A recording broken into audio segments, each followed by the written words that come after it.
Vous êtes très bien installés, je l'espère. Et comme je l'ai dit tantôt, aujourd'hui, c'est vendredi. Et nous sommes avec notre consultant, le pasteur Kwasi Victor. Bonjour, papa. Bonjour, Bénédicte. Comment ça va? Ça va bien. Alors, la semaine se termine bien. Hein? Oui, tout à fait. Tout à fait, avec la grâce de Dieu. Et aujourd'hui, nous parlons de la ruse du diable. Oui, la ruse du diable. D'accord. Il faut qu'on en parle parce que, à mon sens, le diable est en train de frapper un grand coup subtil à l'Église.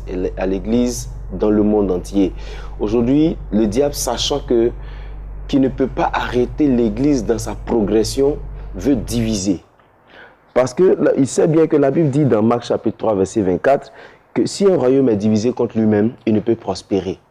Alors aujourd'hui, il suscite des gens qui prétendaient être des dénonciateurs, qui finalement deviennent des calomniateurs. Et nous savons que les paroles sont puissantes. Quand nous disons que quelqu'un est mauvais, on sous-entend que la personne agit mal et que ceux qui suivent cette personne devraient la quitter. Comprenez? Et des gens s'attaquent aux têtes des églises, aux grands pasteurs, aux grandes personnalités spirituelles. Et on dira, se donnant pour mission, objectif, dénoncer. Mais voyez-vous, ça ne servira à rien pour nous de dénoncer sans apporter une solution. Pour moi, quand on sent qu'il y a un mensonge quelque part, on vient juste apporter la vérité sans souvent même parler du mensonge. Tout simplement.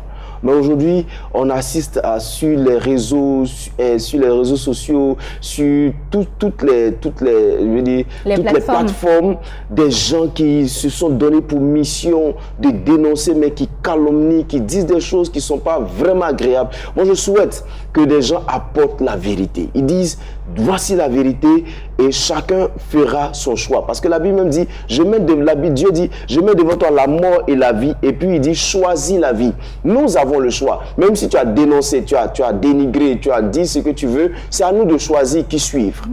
Alors, souvent les gens, ce qu'ils ne disent pas quand ils dénigrent ou calomnient les autres, c'est dire qu'ils sont les meilleurs. Sur la terre, je le dis souvent, il faut que les gens comprennent que Paul même nous a dit que nous connaissons qu'en partie. C'est-à-dire ce que nous croyons être la vérité n'est pas forcément la vérité. La Bible est la vérité absolue. Et donc, si nous voulons contredire le mensonge, il faut que nous disions la vérité qui est biblique, sans forcément dire sur des choses, sur ce qu'on croit être dans le mensonge. Pour moi, c'est un grand coup que l'Église est en train de subir, les divisions par-ci et par-là. La subtilité aussi conduit les gens vers un certain orgueil qui veut que les gens se sentent supérieurs à d'autres personnes, sans toutefois les aider à progresser. Et un royaume divisé de la sorte ne peut jamais progresser.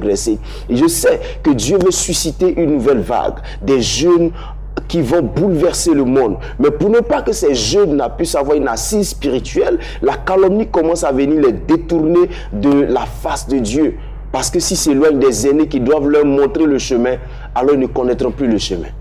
C'est pourquoi je veux exhorter tous nos frères à comprendre que c'est vrai, quelqu'un peut être mauvais. Souvent je dis aux gens, on dit homme de Dieu. Il est homme avant d'être utilisé par Dieu. Donc, il y a certaines choses de l'humanité qui peuvent se manifester. Mais ça ne neutralise pas pour autant son appel. Ce que nous devons faire, c'est appeler ces frères-là et leur dire ce qu'il faut leur dire, juste en secret. Parce que exposer l'Église, exposer notre vie, le royaume aux yeux des gens, c'est affaiblir la capacité d'impactation de ce royaume-là. Voilà. Et voilà qui est très bien dit. Hein. J'espère que vous avez pris bonne note. Merci, papa, pour cet enseignement sur la ruse du diable. Et j'espère que dorénavant, vous ferez vraiment attention à ce qui sort de votre bouche, parce que c'est cela qui vous condamne. Absolument, absolument. Nous allons passer à présent avec Espace Annonce.